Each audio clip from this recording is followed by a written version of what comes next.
چلنے کے بھی حقوق ہے۔ تو حق جب اس کے سامنے پیش کیا جائے وہ حق کو قبول کر لے، یہ خوش نصیب قیامت میں عرش الہی کے سائے میں آگے آگے ہوگا۔ نمبر 2، دوسرا وہ شخص جب اس کے سامنے سوال کیا جائے تو وہ محروم نہ کرے۔ اس کے سامنے دین کا جب تقاضا پیش کیا جائے، مدرسے کا تقاضا، مسجد کا تقاضا، بیواؤں کے لیے، یتیموں کے لیے، مجھے جہاں تک معلوم ہے ہمارے یہ رفقا حضرت مولانا نوشاد صاحب اور یہ ان کے جتنے بھی رفقا ہیں، مجھے سب کے نام نہیں معلوم، مجھے اتنا معلوم ہے ماشاءاللہ یہ خدمت خلق کے کام بھی کرتے رہتے ہیں۔ جب بھی دین کا اور خدمت خلق کا کوئی تقاضا پیش کیا جائے، ان کے سامنے اللہ کے لیے سوال کیا جائے تو وہ محروم نہ کرے بلکہ عطا کر دے۔ ایسے لوگ بڑے خوش نصیب ہیں۔ مجھے نہیں معلوم یہاں ایسے کتنے، میرا خیال تو یہ کہ سارا مجمع ہی یہاں انہی لوگوں کا ہوگا، ہے نا بھائی؟ اور اگر مان لو کسی کو اپنے آپ پر شک ہے کہ شاید میں ان میں سے نہیں ہوں تو اب تو ارادہ کر ہی سکتے ہو نا بھائی؟ سب نے ارادہ کر لیا انشاءاللہ؟ تو یہاں جتنے بھی علماء موجود ہیں مدارس والے وہ آپ کے پاس آئیں گے تو پتہ چل جائے انشاءاللہ۔ وہ آپ کے سامنے تقاضے جب دین کے رکھیں گے نا تو انکار مت کیجئے، اپنی حیثیت کے مطابق کچھ نہ کچھ تعاون کر دیجئے اور اس نیت سے کر دیجئے شاید اسی کی بدولت اللہ ہمیں عرش الہی کا سایہ عطا فرما دے۔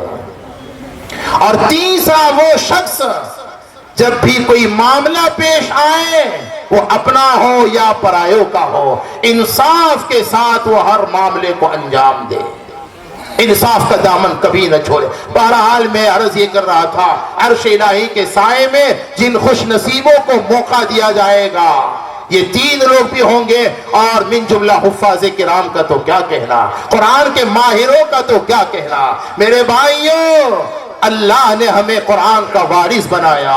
آقا اب اپنی بات پر آ جاتا ہوں، سمیٹ لیتا ہوں۔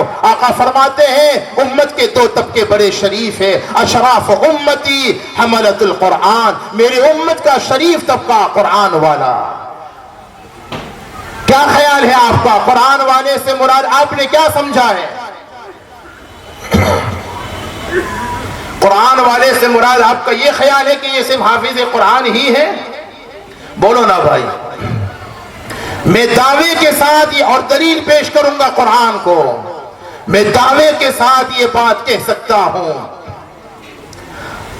اہل ایمان بھی ذرا بولو نا بھائی، اہل قرآن بولو ہے کہ نہیں؟ ہر ایمان والا قرآن والا ہے، بولو نا ہر ایمان والا، ذرا بولو نا ہر ایمان والا قرآن والا ہے۔ اور اس امت کے ایمان والوں کو، اس امت کے اہل ایک جملہ بہت قیمتی بات، شاید اللہ ان اکابرین کی برکت سے، ان اکابرین کا فیض شاید میری زبان پر اللہ جاری کر رہا ہے۔ میرے بھائیوں اس امت کے اہل قرآن اور اہل ایمان بائی چانس نہیں بلکہ بائی چوائس ہے۔ کیا کہا؟ اس امت کے اہل ایمان اور اہل قرآن، بولو نا، بائی چانس اتفاق سے ہم مسلمانوں کے یہاں پیدا نہیں ہو گئے، بائی چانس ہم نہیں ہیں اس امت میں، اس امت کے اہل ایمان اور اہل قرآن بائی چانس نہیں بلکہ بائی، ارے بولو نا بھائی، دلیل تو میں پیش کروں گا نا، بائی چانس نہیں بلکہ بائی چوائس ہے۔ کیسے؟ آؤ قرآن سنو۔ قرآن پاک میں فرمایا ثم اورثنا الکتاب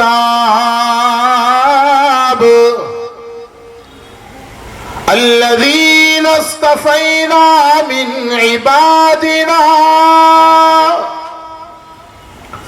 فمنهم ظالم لنفسه ومنهم مقتصد ومنهم سابق بالخيرات بإذن الله۔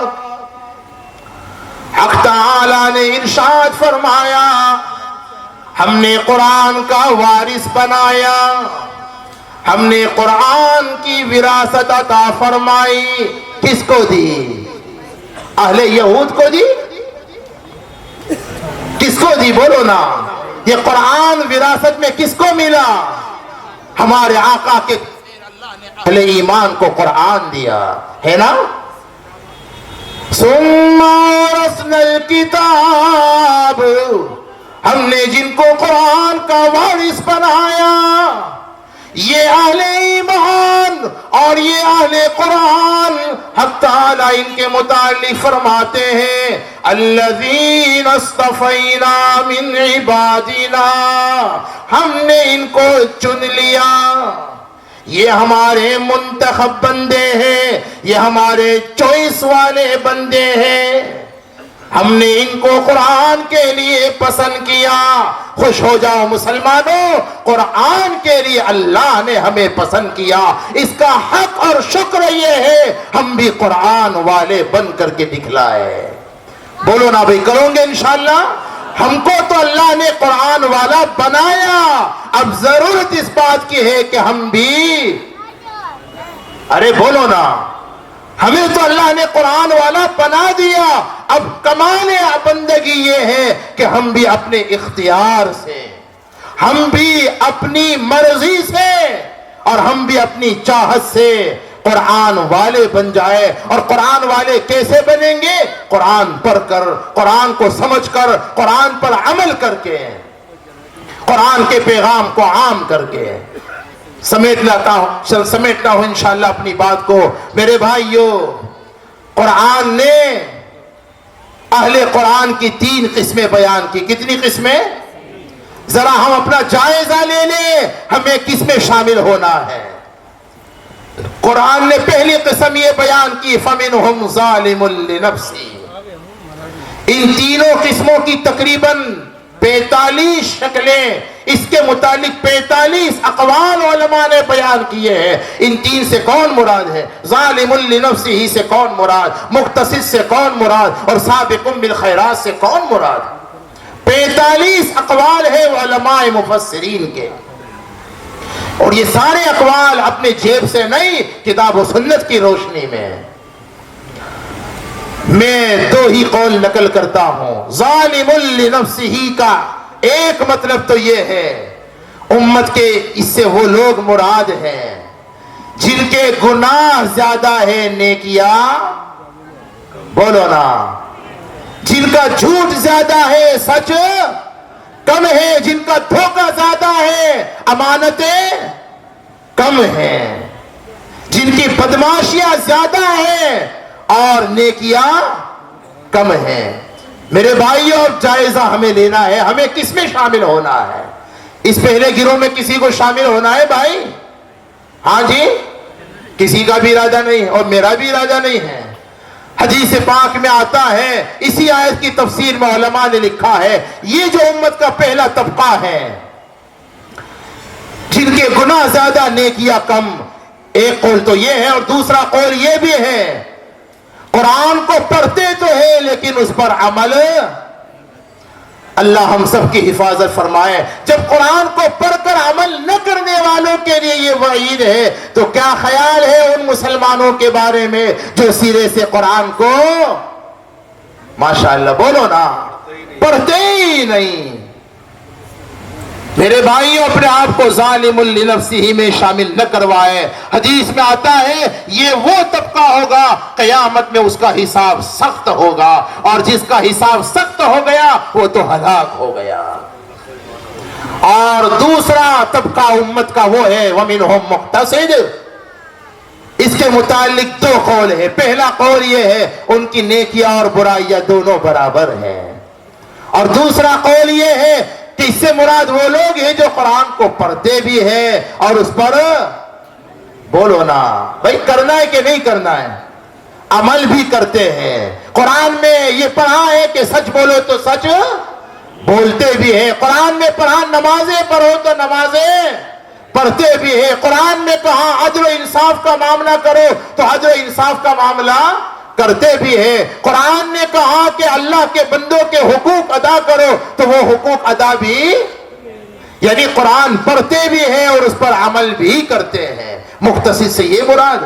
حدیث میں آتا ہے ان کا حساب قیامت میں آسان ہوگا.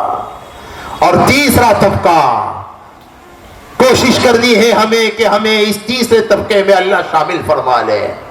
کہو نا بھائی آمین کیوں نہیں کہتا؟ آپ کو کوئی تکلیف تو نہیں ہے؟ آپ کا آمین کہنے میں وقت زیادہ ہو جائے گا کیا؟ میرے بھائیو، تیسرا طبقہ وَمِنْهُمْ سَابِقٌ بِالْخَيْرَاتِ، اس سے مراد وہ لوگ ہیں جو نیکیوں میں سبقت کرنے والے ہیں، نیکیوں میں آگے بڑھ چڑھ کر حصہ لینے والے. کمپٹیشن کا زمانہ ہے نا، دنیا کمپٹیشن کرتی ہے دنیا کے امور میں، دنیا کے مال کو کمانے میں. اور صحابہ، آج ہمیں حرص ہے مال کے متعلق، صحابہ کو حرص تھا اعمال کے متعلق. ہمارے یہاں مال میں ایک دوسرے سے سبقت لے جانے کی کوششیں کی جاتی ہے، صحابہ کے یہاں اعمال میں ایک دوسرے سے سبقت لے جانے کی کوششیں ہوتی تھی. وہ مسلم کی روایت آپ نے پڑھی ہے، ذرا سا اشارہ کرتا ہوں. غریب صحابہ آئے تھے نا، یہ سمجھ گئے علماء؟ وہ غریب صحابہ آئے تھے حضور کے پاس. حضور یہ مالدار تو ہم سے اجر و ثواب میں بہت آگے بڑھ گئے. بھائی وہ کیسے؟ حضور نمازیں ہم بھی پڑھتے، یہ بھی پڑھتے، روزے ہم بھی رکھتے، یہ بھی رکھتے. مراد ہے جو قرآن پڑھتے بھی ہیں، اس پر عمل بھی کرتے ہیں، اور قرآن کے اندر مہارت بھی حاصل کرتے ہیں، اس کا علم بھی رکھتے ہیں. اللہ تبارک و تعالیٰ کے یہاں ان لوگوں کو کوئی حساب ان کا نہیں ہوگا. بغیر حساب و کتاب کے اللہ جنت میں جگہ عطا فرمائیں گا. اللہ تبارک و تعالیٰ ہمیں قرآن کا وارث بنائے، قرآن کا خادم بنائے، اور سابقکم بالخیرات میں شامل فرما دے.